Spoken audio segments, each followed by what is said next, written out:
Hey everyone, welcome back to my channel. Today we are going to be building an electronic door lock using Arduino, which is password protected. So without further ado, let's get started. Alright, so we're back in the lab. So the first thing you'll be needing is a 4x4 keypad, for which I've linked in the description down below. Then you'll need an Arduino UNO, and then a 16x2 LCD screen, then a small breadboard, and then a 9G micro servo, and last but not least a 220 ohm resistor, and lastly a few jumper wires.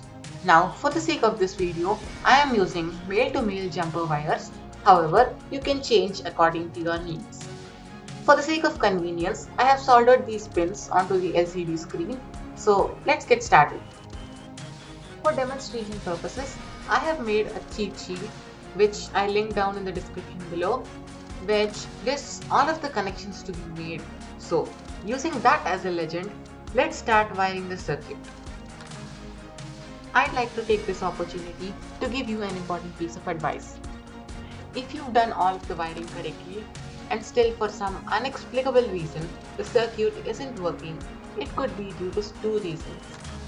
One, the wires may have lost their electrical continuity, due to which they aren't working anymore.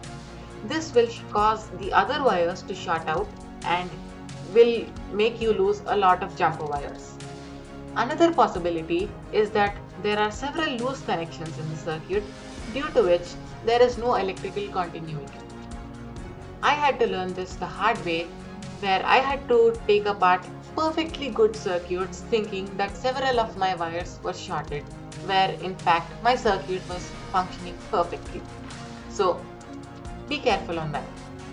Also, I have listed all of the code used in this build on my website at virinchi.me, that is www.virinchi.me. So I linked it down in the description down below. Feel free to go ahead and check it out. Alright everyone, we finished wiring the circuit and now the time has come to test it. The time has come. Here as you can see, I ran into the same problem I was mentioning about. Some of my connections were loose and it took me a lot of time to fix them. One eternity later. Here's how this system works. When we power it up, it shows up on the display saying pass to go inside, to which we have to enter the 4-digit password. Did I mention you have to choose only a 4-digit password? In my case, it's going to be 3333. So when we enter that password, if it is correct, the servo will open for a brief time of around 5 seconds and then close.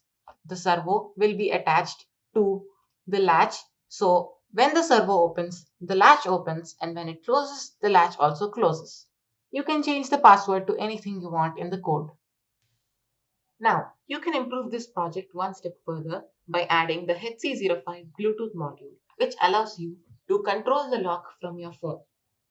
There are great resources available at circuito.io for the wiring and code, which I link in the description down below. Be sure to check that out.